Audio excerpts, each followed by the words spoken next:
where you pursue your potential, where you've got to back yourself, you've got to trust yourself. Like self-trust is this key. Have you ever struggled with that? Am I going to be good enough? Will I be able to execute this? This idea of earned confidence, I think, is incredibly important. And it's kind of what you're talking about. Earned confidence is this idea that no one owes you anything and that you earned the right to be wherever you're at. And when you really believe, truly in your heart, in your soul, that you earned the confidence to feel good going into a semifinal or going into an event, there's something very powerful about that. There's earned and then there's perceived confidence. And I think that this idea of perceived, like I could tell myself tomorrow, I'm going to go do, I don't know, Mount Everest, right? But I haven't earned the right. I haven't put in the training hours. I haven't put in the hard work to really feel like I earned the right to go in there and dominate.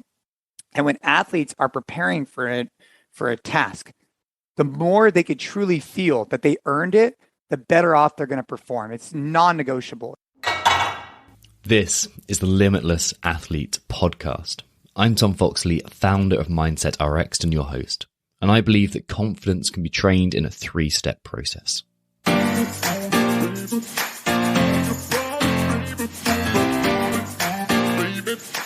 don't know what's going to happen, but I'm willing to work as hard as I can. There is no past, there's no future, there's just this moment right here. If I did that, if I can get through that, like, come at me. Changing how I saw myself, like as a man, not just as an athlete. It's okay that I struggle. It's okay. That's part of the deal. It's how I respond to it. You want to compete with confidence. That way, when you turn up on the competition floor, you'll be able to back yourself. You'll spend less time worrying about what others do. And hopefully, you'll be able to execute your plan to your highest standard. An average plan executed with 100% confidence is so much better than a perfect plan executed with 50% confidence. Let's view the goal of confidence through our RRP method: regulate, rewire, and perform. A 2016 study showed that self-esteem may be associated with improved parasympathetic functioning. In other words, the more you're able to regulate your state, the more you back yourself. Without proper nervous system regulation, you're far more likely to doubt yourself, compare, and stress. Coach Rachel said to me yesterday in a conversation, all great truth is found in paradox. I know, great quote. When it comes to rewiring your story, there couldn't be a truer word spoken. Consider 2 opposing beliefs. I'm the best here and I'm certain to win. And I don't deserve to be here. I'm going to fail miserably. Obviously, both have their drawbacks, but they also have hidden benefits. The arrogant, I'm the best here opinion may fill you with the kind of self-assuredness that helps you peak. Look at Conor McGregor in his early UFC days, for example. The I don't deserve to be here mentality may actually help you outwork many others in training. But the drawbacks of both are self-evident and extremely limiting. To perform your best, you must be able to step outside both these narratives and believe only in truth. That is what exists outside of the story you tell yourself. Only when you see the world truthfully can you perform at your best. Then from a perform perspective, you can't just hope to be confident. You need the strategies, tactics, and routine that reinforce confidence in your performance. A game plan without pre-lift routines, pre-competition routines, mental reset buttons, and a firm understanding of workout-specific self-talk will only undermine your performance. So, RRP, regulate, rewire, perform. In today's episode with CrossFit Games legend and entrepreneur Jason Khalipa, you're going to learn so much about confidence and how to deploy it in your life. Remember, to subscribe to the show and leave a kind review, and also to follow us on Mindset Rx'd on Instagram.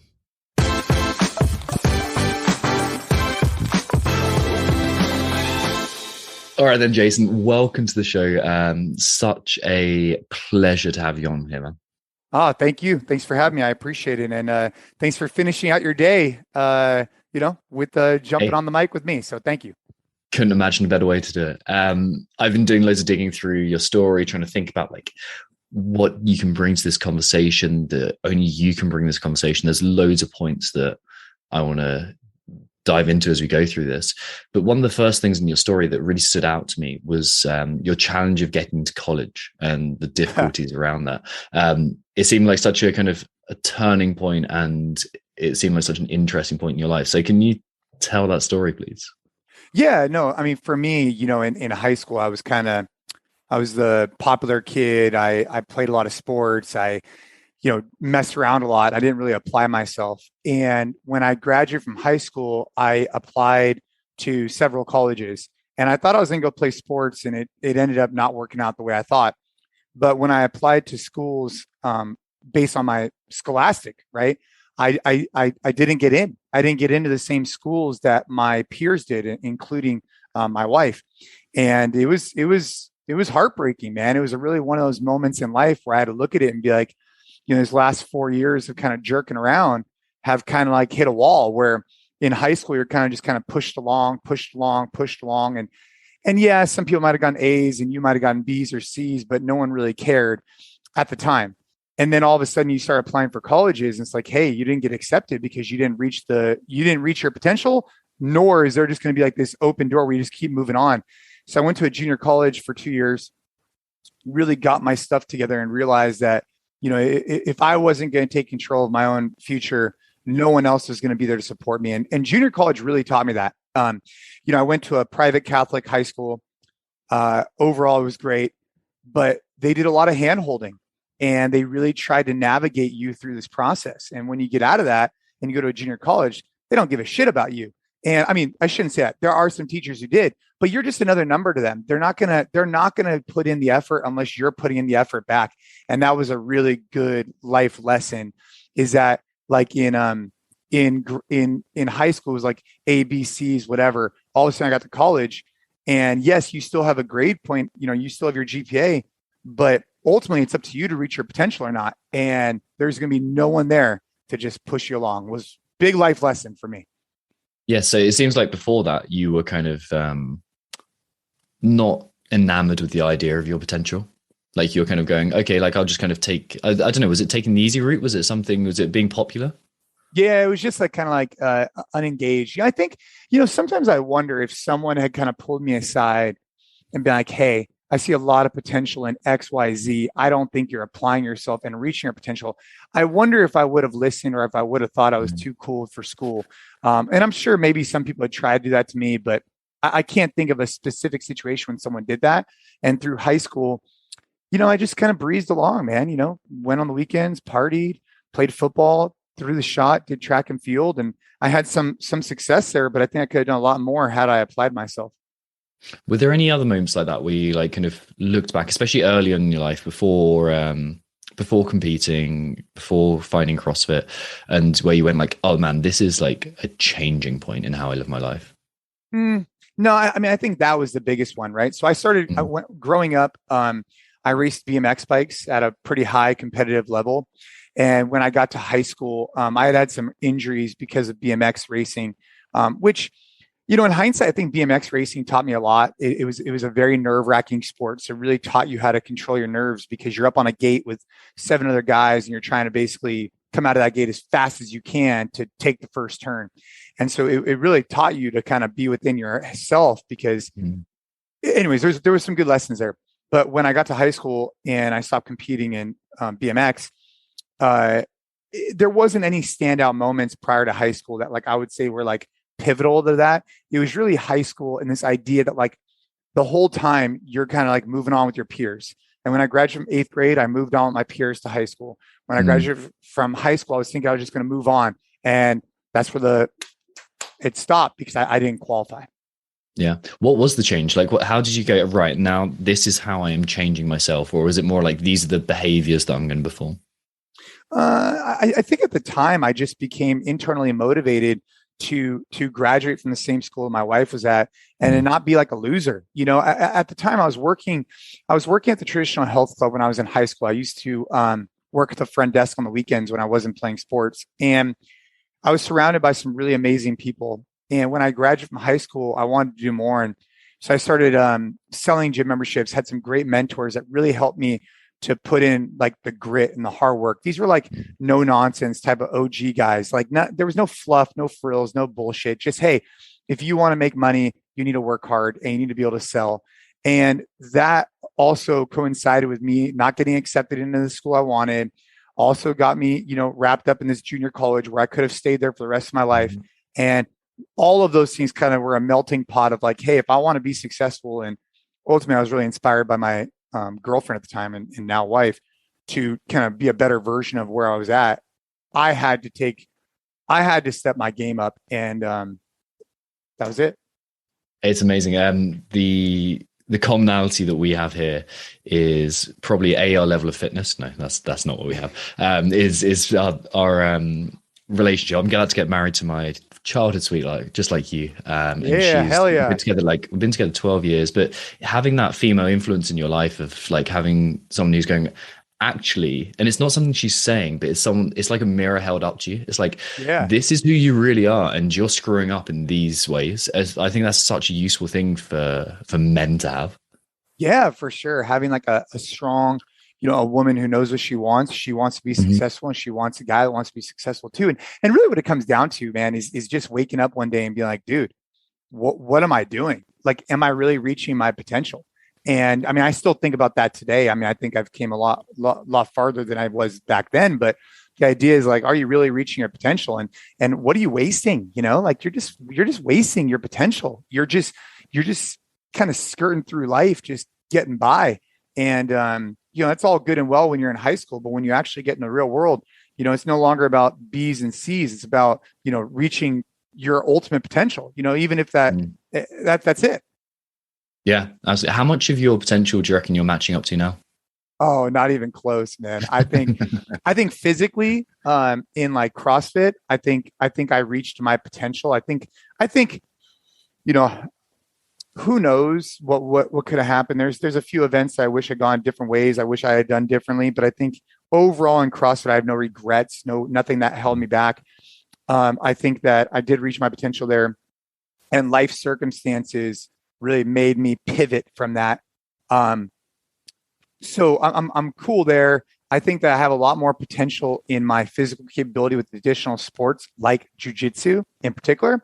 And I think that I have a lot more to gain in terms of the business. I think family as well, but the business, I probably have the biggest opportunity. I think that, I started the company out of college in 2008, and here we are 13 years later. And I just feel like I just now feel like I'm grasping business a little bit. And I think the next 10 years are going to be really indicative of that. Is that the skill gap that you're trying to close most aggressively at the moment then? Yeah, I'd say it's that. And then obviously, being like a really, like just being the best example of a dad that I could possibly be, like just being a landmark example of what I want my kids to grow up at. And then, yes, trying to reach my potential in the business for sure. Yeah. What challenges are you encountering in getting to that point? For the business or for both, the family life as well, as I'm interested in.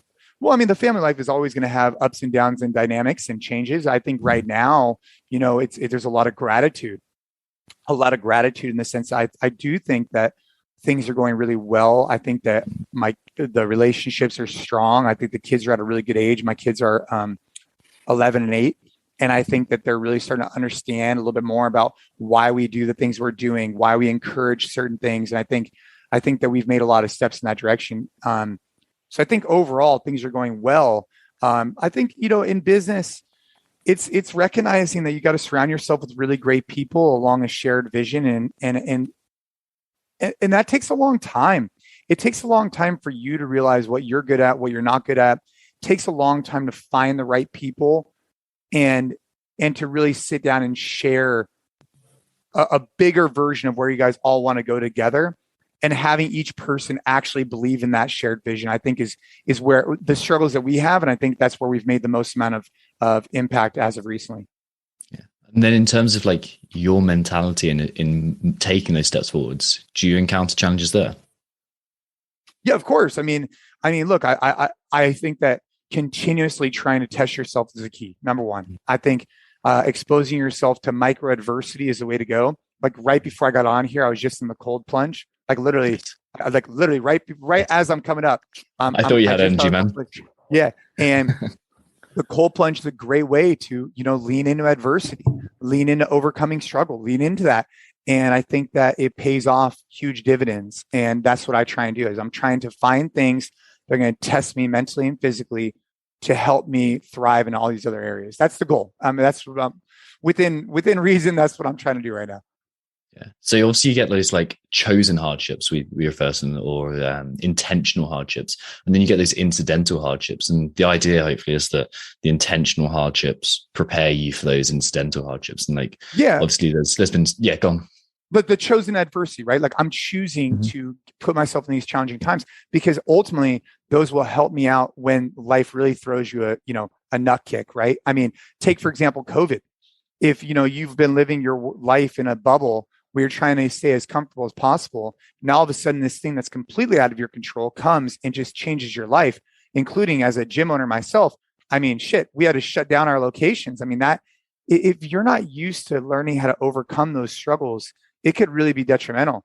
Or even a greater example, obviously, is when my daughter was diagnosed with leukemia in 2016, and that's a really phenomenal example of how life could come and just kind of kick you in the nuts. And you got to be prepared to try and overcome that the best way you can. Yeah. What was your like self-talk there?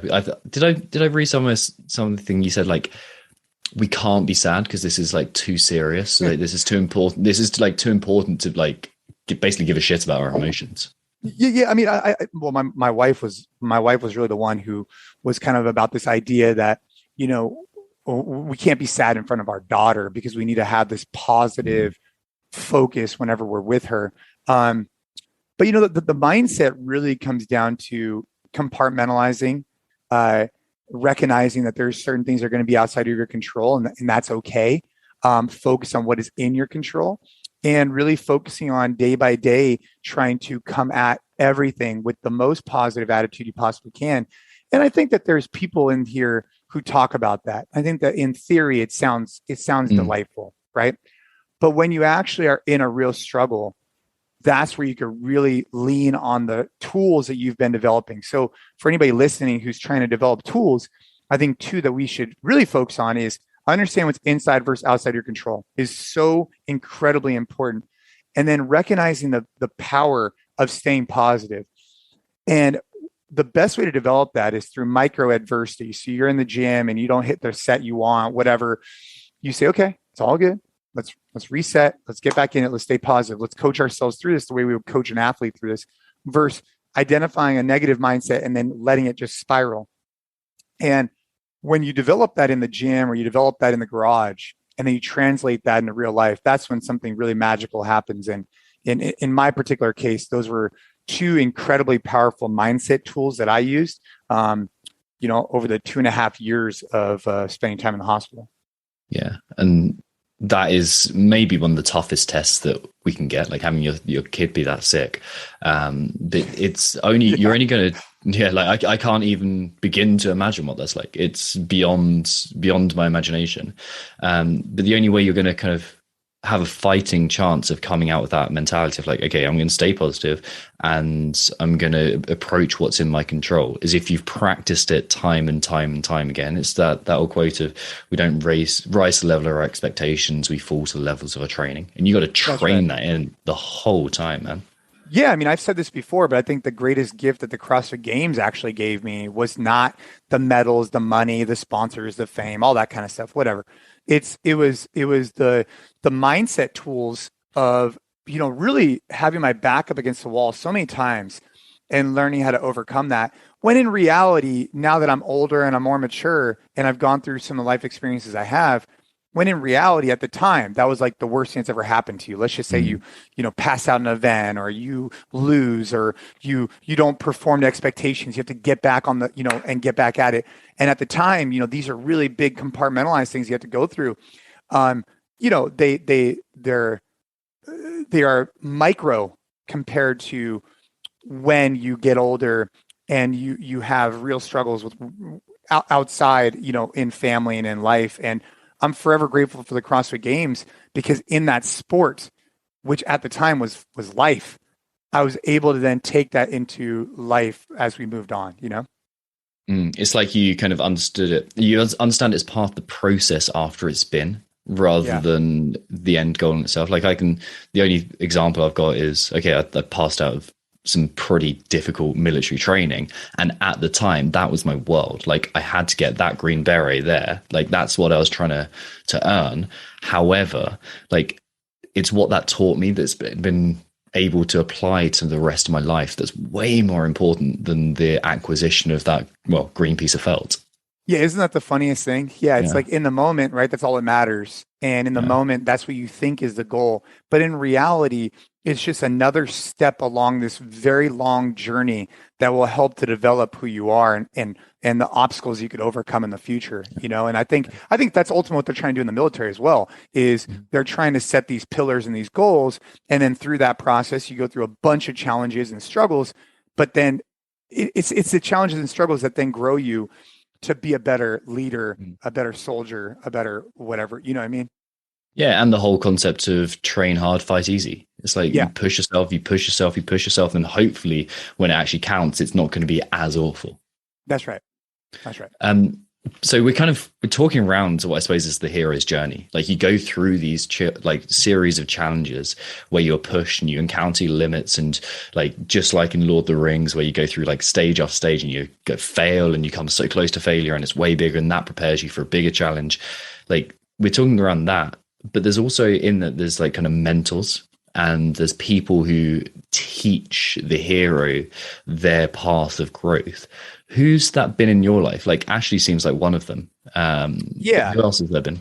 Yeah, I mean, for sure, her, and I would even add in, like my daughter and our family. They've really taught me a lot. I've had business mentors that have been incredible over the years, for sure. I mean, without question, business mentors have been incredibly powerful. I mean, actually, after I'm done recording with you, I'm going to meet a gentleman and outline some things for him and see his feedback, and just receive feedback and hear a different perspective. I think is really important. But I think when you talk about heroes, and it's the people that can make big impacts on your life, and I think that your close family, if you actually listen. If you listen and you try and learn, those are the ones that made the biggest impact on me, including obviously my own children, right, and my wife.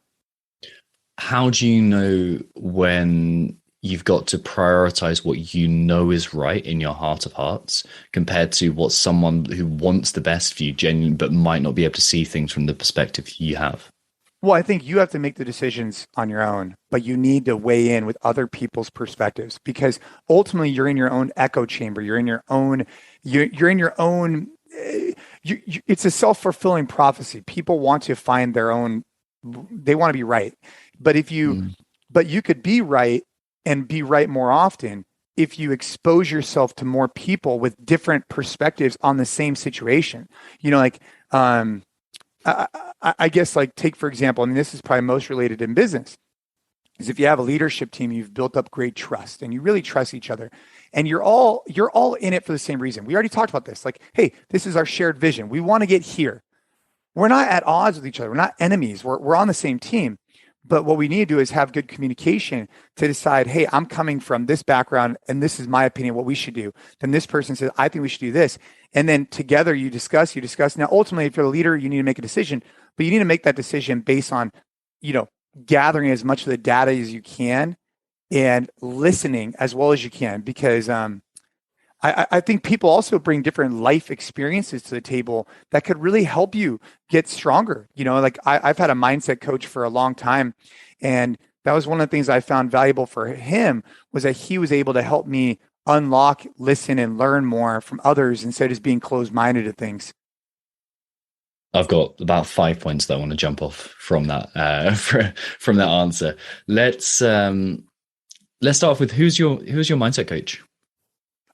Adam Salcedo is who I used for many, many years competing at the CrossFit Games, and he still supports us at NC Fit. What did he teach you? I mean, the thing of some of the things we already talked about, right?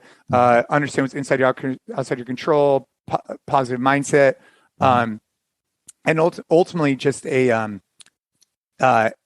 beacon to discuss. I think where people get hung up, and maybe what he did the best, is like, you're almost like talking to yourself, right? You're talking like I'm talking to you. And well, this isn't a great example, but if I'm talking to someone about a struggle I'm having and they're listening and providing like basic little minute feedback, but then I'm still talking it out. I think that's what's been very helpful is that you're talking through challenges with someone. And as you're talking them through, you're actually gaining more clarity inside. That's been a very big key factor.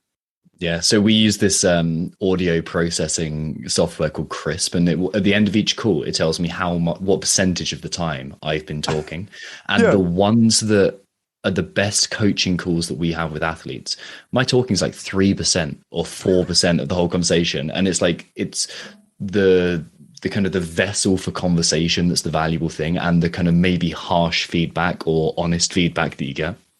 Yeah, that's exactly right. That's exactly right. Just someone else just asking, and also probing and asking good questions like, hey, why do you feel that way? Yeah. What do you think that person meant to make you feel that way? Right. Do you think there was, because when all of a sudden when you get these questions asked to you, you're like, well, no, they didn't mean to make me feel that way. Okay, well then let's start off with the fact that like they didn't have ill intent. So let's try and figure out, you know what I mean? Just reframing things I think is so incredibly important. Yeah, especially as you get older and you have families, especially like COVID, for example, right? COVID has ruined relationships or has brought people together. And I think that's a good time to kind of try and use some of these tools to bring people back together again, because, you know, some relationships are definitely jaded. Oh yeah, absolutely, man.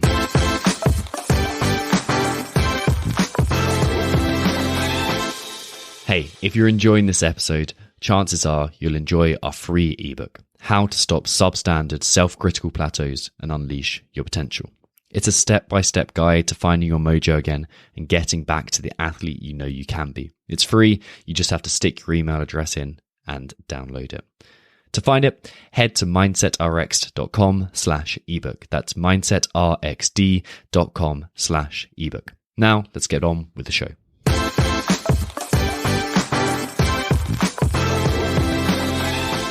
We spoke then, or just before, about like you kind of got these multiple opinions coming back to you, and some of them will be like really exactly what you need to hear, and then other times they'll be slightly off what you need to hear, or like not quite what you jive with. But there's a point in every decision where you pursue your potential, where you've got to back yourself. You've got to trust yourself. Like self-trust is this key. Have you ever struggled with that kind of like, am I going to be good enough? Will I be able to execute this? Well, I mean, I think something that any athlete listening, and this could be a good sound bite for your audience who's interested in going to semifinals or whatever, is this idea of earned confidence. I think is incredibly important, and it's kind of what you're talking about. Earned confidence is this idea that no one owes you anything, and that you earned the right to be wherever you're at. And when you really believe, truly in your heart, in your soul, that you earned the confidence to feel good going into a semifinal or going into an event, there's something very powerful about that, because, you know, there's earned and then there's perceived confidence. And I think that this idea of perceived, like I could tell myself tomorrow, I'm going to go do, I don't know, Mount Everest, right? But I haven't earned the right. I haven't put in the training hours. I haven't put in the hard work. I haven't understood the task to really feel like I earned the right to go in there and dominate. And when athletes are preparing for a task, the more they could truly feel that they earned it, the better off they're going to perform. It's non-negotiable. And so a good thing to think about is every day, every training session, have micro earned opportunities, right? So at the end of the day, hey, did I do the best I could to put myself in a position to win the CrossFit Games? If that was the goal. If every day you tell yourself that, then by the time you get there, you've already earned it for days, weeks, years prior, and the work's done. Yeah. That's the way I like to think of it. Yeah, there's the competency equals confidence equation is another way of putting that. There's one thing I want to like maybe hash out or push back on a little bit, and it's the idea of like perception is an individual thing, right? So what if we perceive that we are less capable than we actually are? Because that's a huge problem that people run into. Like, I'm not good enough. I don't deserve to be here. Looking around, having a bit of imposter syndrome for the first time on a big stage, for example. They're like, man, like, am I good enough? Like, is this where I should be? Like, I'm recognizing all these names around me, and like, I'm not good enough to be here. Well, that's exactly what I'm talking about. So where I'm going with it is that, for example, let's just use CrossFit as an example. Okay. When I would get ready every year for the CrossFit Games, I competed in the CrossFit Games 8 times. And every year I was, a favorite to perform well because of my years prior. Right. But it doesn't matter what outside people think. It doesn't matter what anybody else thinks, except for me. I have to be confident in my abilities. So I would wear a wristband that said earn.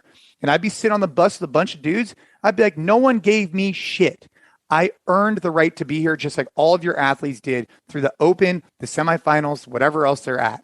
And that, I think, is this perspective that allows you to thrive because you are on the exact same page with every other athlete there at that given moment, because none of them were given it either. And I think that's like this idea. If you feel like an imposter, you need to get that out of your head because no one just gave you that right to be there. You had to earn it. And just like every other person there, that was the key for me, because it was a level playing field.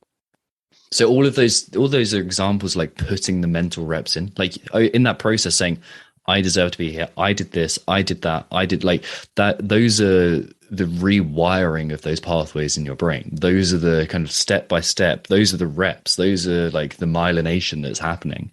And that's the essential thing that I think so many athletes and so many people in general, like, fail to carry out. We spend so much time counting our scars and not enough time counting our wins. Well, and that could be done on a micro scale. I think is very, very important because all of a sudden people say, "Hey, my goal is to go to the games." Okay, cool. Well, if the goal is to go to take whatever goal it is, right?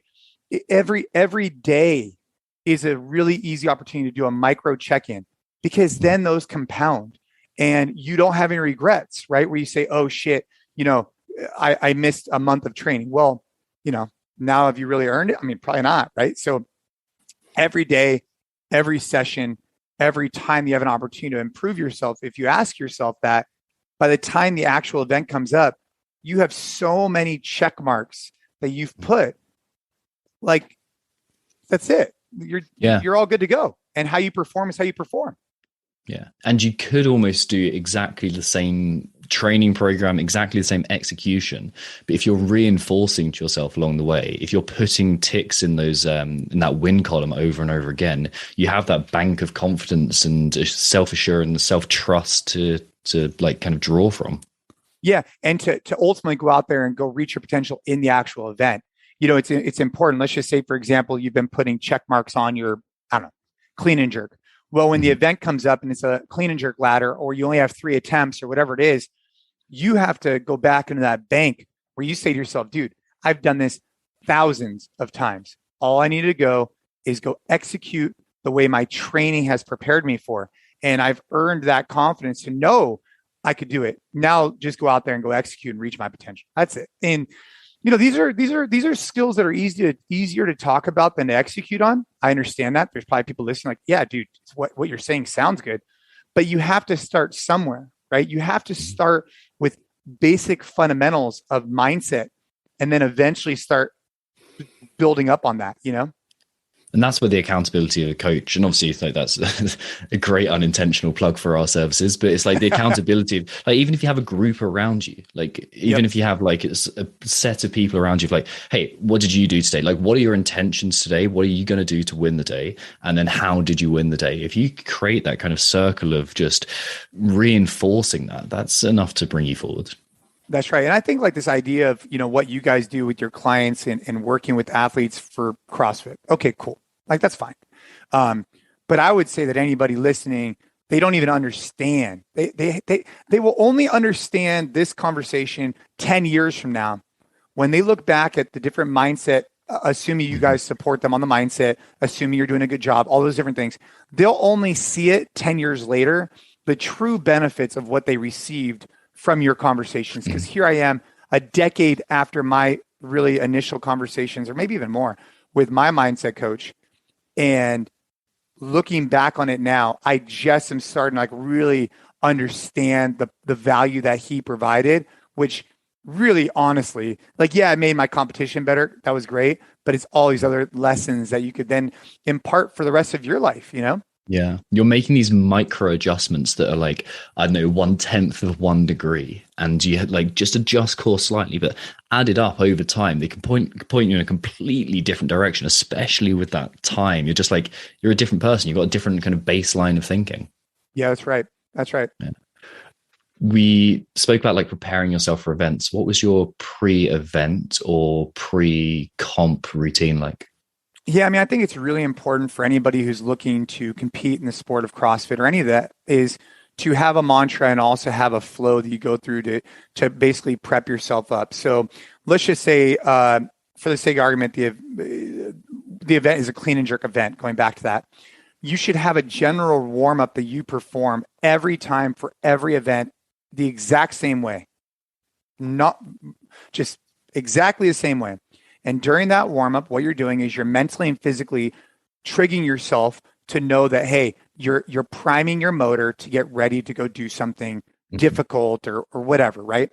Noah Olson said it one time to me, which I thought was really cool. He wears sandals, and then when he puts on his shoes, it's a good way for him to recognize that, hey, game time's on. But the warm up is a good example of that. Then after you do your kind of baseline warm up, which for me was like a 500-meter row, some JC sit-ups, some hip extensions, back and forth, then some dynamic stretching, et cetera. Then you get into your more skill specific for the actual workout for that particular day. I think that when you then reinforce that day in and day out in training, when you get into competition, it's triggering the same things and it's trying to put you at a state of ease instead of being overly, overwhelmed. So yeah, I'd say that. You're suddenly going from the unknown to the known. You know how to interact in this, and like you've got less choices to make. And now I can focus on what's important, and your body's getting that trust. I used to have this routine where I went from when I used to train jiu-jitsu, or where I used to train jiu-jitsu, I would go from like this cafe, and at the moment I passed the cafe, it'd be okay, headphones on, listen to the same song, and now I'm walking in, and that was my trigger. That was my now I'm here to train, and that was just like you could feel the switch in my physiology at that point. Yeah, that's right. I mean, jiu-jitsu, there's so many life lessons you can learn from jiu-jitsu, but yes, for sure, whether it's bowing in, whether it's tying your belt, whether it's whatever, there needs to be some type of like mental click that allows you to know that, hey, I'm transferring from this to this, and in sport in particular, I think that's very important to kind of switch gears between what you're doing. But then also, like when you take it to your working day, it's like, so I found myself for so long just kind of folding into the work day as opposed to making it intentional. There's no like deliberate start, and especially when you're working from home, it makes things more challenging. But like having those distinct start, go, stop is so important. Yeah, utilizing your calendar, I think, as a resource is a good idea. I think creating your own mantras, your own way. I think that for people who are trying to compete, I think having something they go over in their head to prepare them for that particular event, I think is important. I think that if you're a working professional, as many people are, I think, being able to kind of approach the day with, goals, something you want to accomplish, maybe for that week. What are you trying to get done? And then, find things that make you feel good, whether it's a morning ruck or a cold plunge or a cold shower, or whatever, and kind of like refocus for what you want to get accomplished, I think is important. Do you mind sharing your mantra? Well, when I was competing, I don't really use this anymore, is this idea of moving fast and breathing slow. So it's move fast, breathe slow. And I think it relates really well into life, where basically what you're saying is like, hey, I want to move fast. I want to move with purpose. I want to get after it. I want to win, right?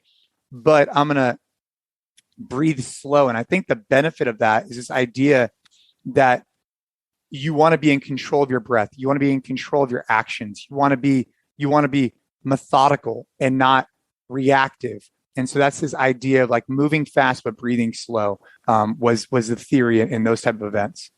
Nice. So everyone has like physical weaknesses and physical strengths.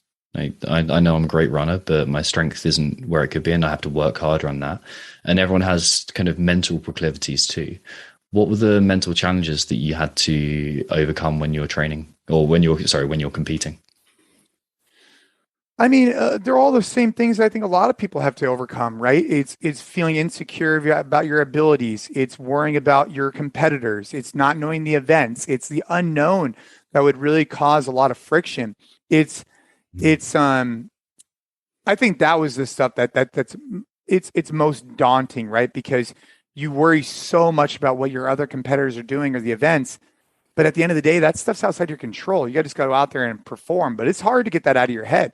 It's hard to not worry about what the events are going to be or what your competitors are going to do and just stay within yourself. So those were the biggest struggles that I had. And the times where I performed at my best, it's where you're able to focus on the task at hand and stay consistent throughout the week. You know, the CrossFit Games is an endurance event. It's a marathon. It's not a sprint. And for that reason alone, those people that can't have a bad event and recover, they're screwed. You have to be able to have an event that isn't optimal and be able to recover from that. And you have to know that you're going to have events that maybe aren't going to be perfect. But those people that allow those events to derail them from their overall plans, those are the ones that are going to lose. They're never going to make it. It's a tough one because the shorter the event, the less forgiving of errors that you can be. But when you consider that the event isn't just one event long, it's 13 or 14 or however many events long, then you realize, I have to be more forgiving in these moments. I have to use that recovery time to refocus, let it go, and then come back onto now. Like, this is where I'm focusing. This is what's important now. This is what's in my control now. That's right. And be realistic about where you're at. Like, look, take for example this recent event at it's semifinals, right? Is that what they're semifinals? Yeah, that's what they call now. Yeah. Oh my God, I can't keep track. It's this run and legless rope climb. You know, I had to go into that knowing that, hey, I don't care what these other guys are going to do. I need to know where my pace is at, what I need to do, what I need to get accomplished, because ultimately it's going to put me in the best position to perform my best. And when you try and keep up with other people, especially on an event like that, you know, and you burn out, you're just going to perform twice as poorly. And so it's just being aware of those things, I think, is very important. When was your best athletic performance ever? I think the 2013 CrossFit Games for me was probably like the best example of just, you know, what I was doing. I took second that year overall, and I took third in 14. I think that the burden run and the burden run was probably a good example of where my athleticism was at the time. It was if I'm not mistaken, I think it was 3-mile run, flip a pig, or maybe it was something along those things, or flip a heavy pig over 100-yard football field, carry a log, and then pull a sled. And I think that was just a really good expression of where my strength and conditioning was at the time. And so that was a lot of fun. Was it the event as a whole, or was it the competition as a whole, or was it a singular event where you're like, yeah, that's it? I mean, I think the event as a whole was great, but that singular event, burden run, definitely stands out to me for sure.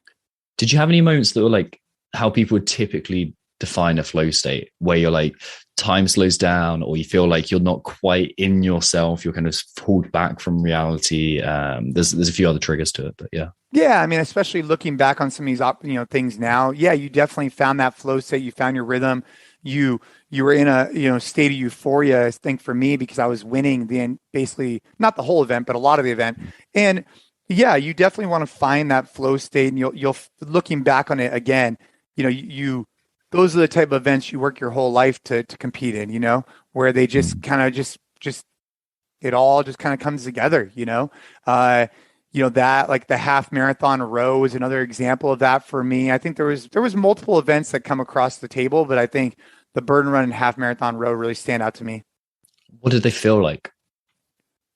I mean, they feel like all your hard work really comes together, especially on events like that, where I knew I was going to win minutes before I actually won. I mean, that's incredible, because you don't normally get that. Basically you barely win by a second, or maybe you take second or third or whatever.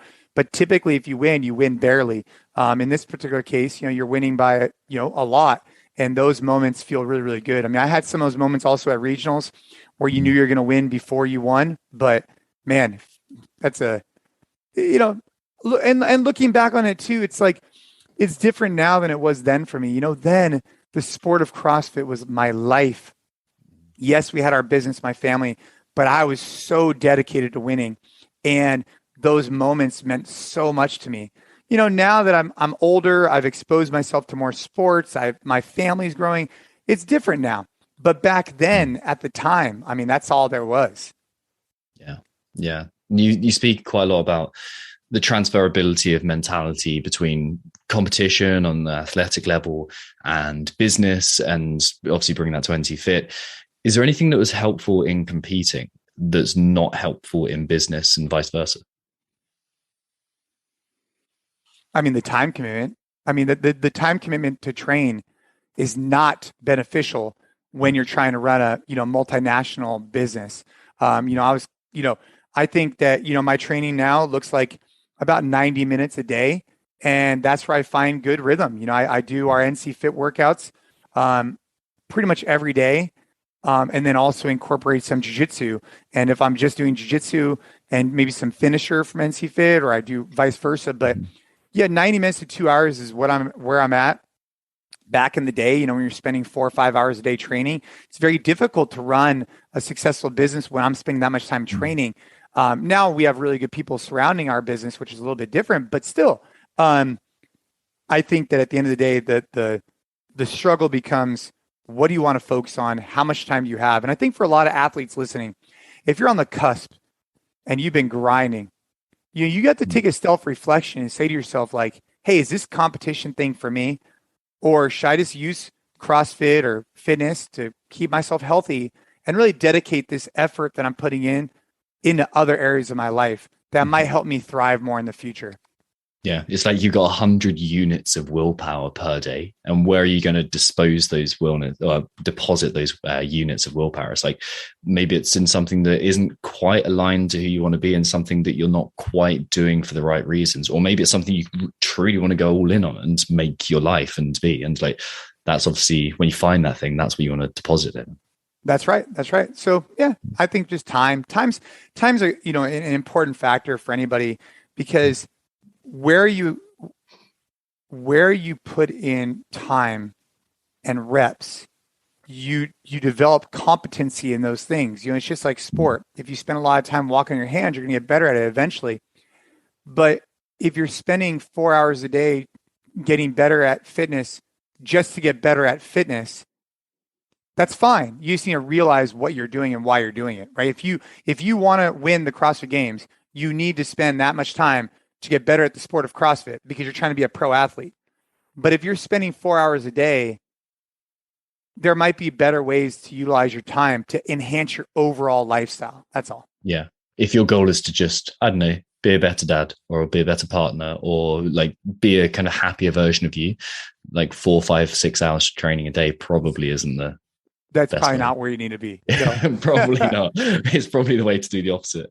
So it sounds like you're using NC Fit as kind of like a GPP type program, like kind of general health, and still maintain that kind of that edge and preparing you for jiu-jitsu. And then jiu-jitsu is kind of like an expression, right? Yeah. I mean, so if you think about it, NC Fit has evolved over the years. We went from, a CrossFit based organization to now we've kind of, where we want to continue to move to is where my passions lie, right? So I competed at the sport of CrossFit, loved it, still love what they're doing, but it's changed for me. I got introduced to CrossFit in 2006. That's a long time ago. And now I'm more about a fundamental strength conditioning program. I don't really want to snatch. I don't really want to rope climb. I don't really want to muscle up. I don't really want a handstand push up.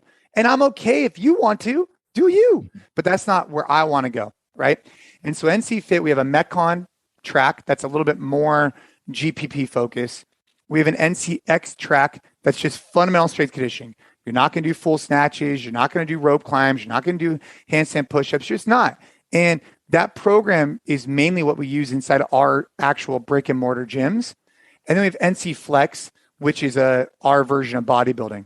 And really where we're going in the future is leaning further into NCX and this idea of like, what could I provide someone who wants to train 3 days a week to get as strong and as fit as possible?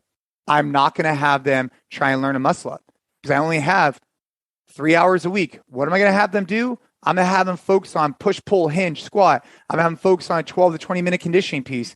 And that's where we're going. So if someone wants to compete and they're listening and they want the best program in the world to compete in the sport of CrossFit, we are not for you. But if you're looking for just a general program that will get you strong and overall fit and kind of lead you to something that you could then go do other stuff outside the gym, that's really where we're going towards. And then on the kind of the other side of training, what does jiu-jitsu give you that you can't get elsewhere? I mean, jiu-jitsu. I'm on the bandwagon. So I'm on the bandwagon, right? It's like when I drank the CrossFit Kool-Aid 20 years ago, whatever. I'm on the jiu-jitsu Kool-Aid. Yeah. I think it gives you a ton of mental skills. I think you have to learn to overcome adversity. I think you need to be able to react to what a partner provides you. I think the self-defense side is incredible. There is just so many benefits. The barrier to entry is difficult. It is hard. You got to go find a good coach, but I mean, it's endless, and there's endless techniques. And there's endless learning. You know what I mean? Yeah. And it seems like the further you go down the rabbit hole, the more expansive the network of rabbit holes seem in front of you. It's just like, there's just so much to go down and so much complexity. It's like, it's incredible. Yeah, it's never ending. How long did you do it for? So I've been training for like 3.5 years. I took actually 4.5 years. I took 2 years out whilst I was in British Columbia, but now I'm back to it. Dude, yeah. I mean, so you get it, right? I've barely scratched the surface, really, though. There's so much beyond it. There's so much. I mean, the thing about it is a lot of people loved CrossFit because it added this level of complexity to training, the snatching, the rope climbing, this, that. And eventually, after you do that for a decade plus, it's like, I get it. Like, I'm cool. Like, for me, I could still do muscle ups. I could still snatch. I could still do all of it. And it's great. But I still want to learn new skills. And I think that's where jiu-jitsu has provided a valuable outlet for me, is that I'm learning something new on a regular basis. And instead of getting like 1% better, I'm able to get, massive amounts better because I'm learning a brand new skill. Yeah. The biggest thing for me was like, I had this tendency when confronted with difficult situations to sit back and think that I had to just kind of absorb the pressure. And it's like, and there's a time for that. But then there's also the kind of like, oh, now's the time to switch on some aggression and fight my way out of here. And it was like in training that in the middle of a jiu-jitsu session, just apply to everything else I did in my life, to conversations that I had with difficult, because I wouldn't hold back to them, to difficult decisions in business that I needed to make, which were suddenly more kind of readily available to me. Yeah. And it humbles people. I think if anybody listening has a little bit of a chip on their shoulder, a little bit of an ego, go into a jiu-jitsu gym and real quickly, you're going to realize that you think you're the toughest guy in the room and you are not. And I don't care. I mean, that goes for people who have been training a long time too. There's always someone that's going to come in and kick your ass, and that there's something valuable to that. It is a little bit like, when you're in the gym and look, I'm very passionate about this because for so many years, I spent my life working out to get better at working out. And it provided so much for me, my family. Like I was saying, now it's nice to work out, hit our NC Fit workouts, and watch the way they translate into something different, like the sport of jiu-jitsu. And seeing how all my years of strength conditioning, all those years, can then translate off outside the gym. And I think that if people aren't exploring that, they're really missing out on a valuable component. Go use your fitness more, go play sports, go try new things. I think it'll only encourage them to stick with it even longer. Yeah. Over training, over life, through progression, we end up honing in on what's meaningful to us. We find this inner sense of like, this is maybe a purpose. This is meaningful to me. What's meaningful to you right now? I mean, obviously trying to be the best example I could be as a husband, a father, and, trying to build a business that can impact as many members as possible. That's what we want to do.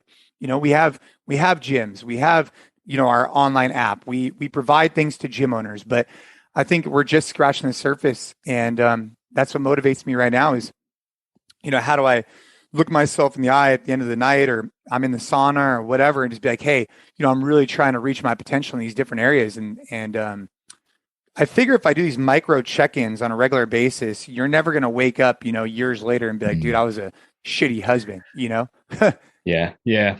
How do you reflect on that? Like, because do you have a process like journaling, conversation, meditation, time in the cold plunge?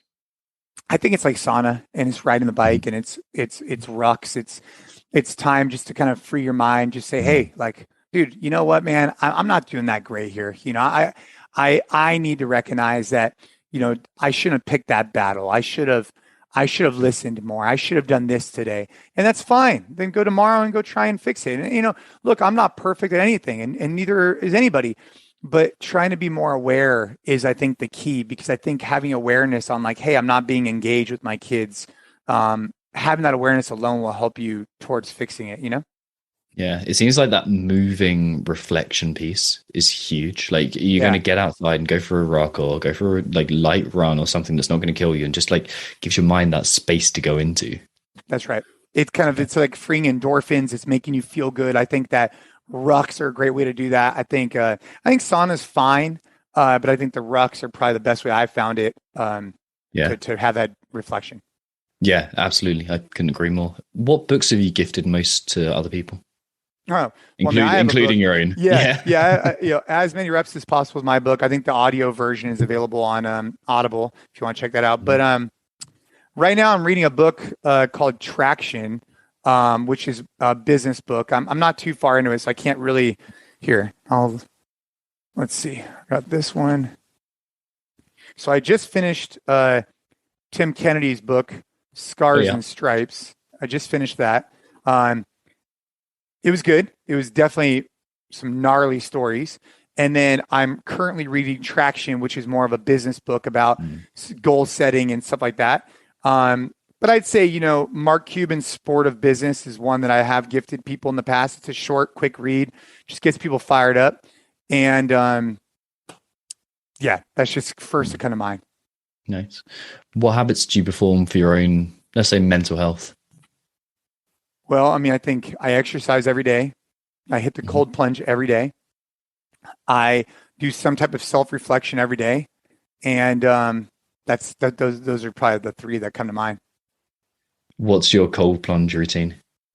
Currently, it's 4 minutes. And for those people who are cold plunge regularly, don't laugh at me. It's 4 minutes at 55 degrees and finishing with a full dunk under. Now, the reason why it's 4 minutes, and the reason why it's 55 degrees is because my children and I both do it. And so I'm starting off moderate and then slowly working my way down. This morning it was 54 degrees for me. But yeah, I'm trying to create a relationship with it where it's something I can consistently do. Mm-hmm. Yeah, that's like people go in there and they're like, oh yeah, I've been nailing it. I just filled up my whole bathtub with ice cubes and I got in for 5 seconds and I hate it and I never did it again. That's the thing. You want to start off and just kind of like create this like positive relationship with it. And that's where I'm at right now. Yeah, there's something to be said for the fear response that comes up, because you like from a physical perspective, you're getting some of the benefit from the fear of the extreme cold. But from the habit formation point of view, it's like minimum effective dose. How can I make this a win easily? Yeah, that's where I'm at right now. And just, you know, exposing yourself to hard stuff. Like right before I got in here, it sucks. You know, like you put your feet in, you're like, dude, I do not want to go in. I don't. I don't. But then when you're done, you feel like you accomplished something. And it's so short, right? 3, 4, 5 minutes. I mean, you're in and out. So, you know, cold shower is another option for you. What a good thing to teach your daughters as well, and an example to set.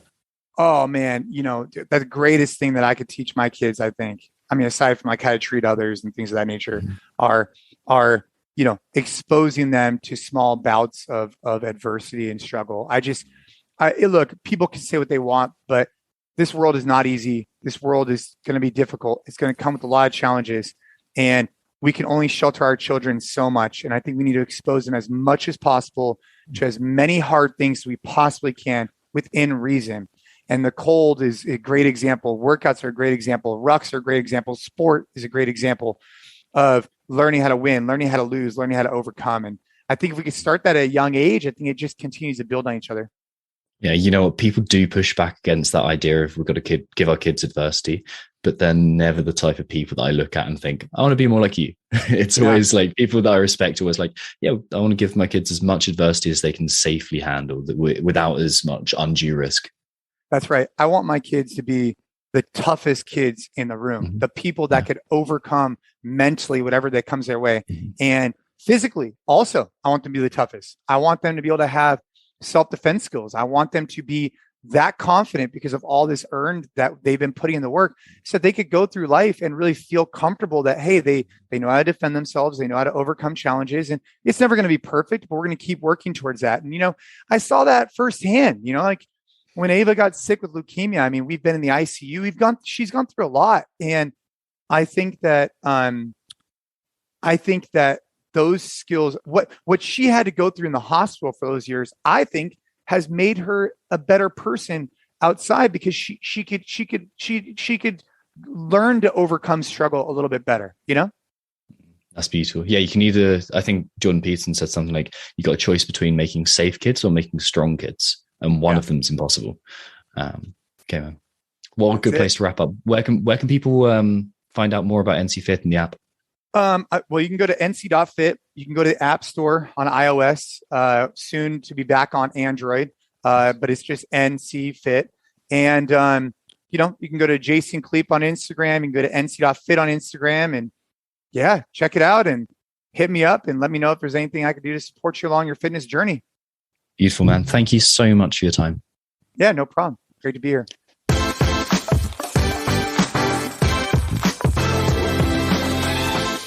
Thank you for listening to this episode of the Limitless Athlete podcast. Make sure you subscribe to ensure that you keep up to date with upcoming interviews with athletes, coaches, authors, and everyone we can get on to try and train your mindset. Whilst you're subscribing, don't forget to leave a 5-star review. We really appreciate it, and a nice comment too. See you next week with actually a really interesting one. A little bit left field, but you'll see what I mean.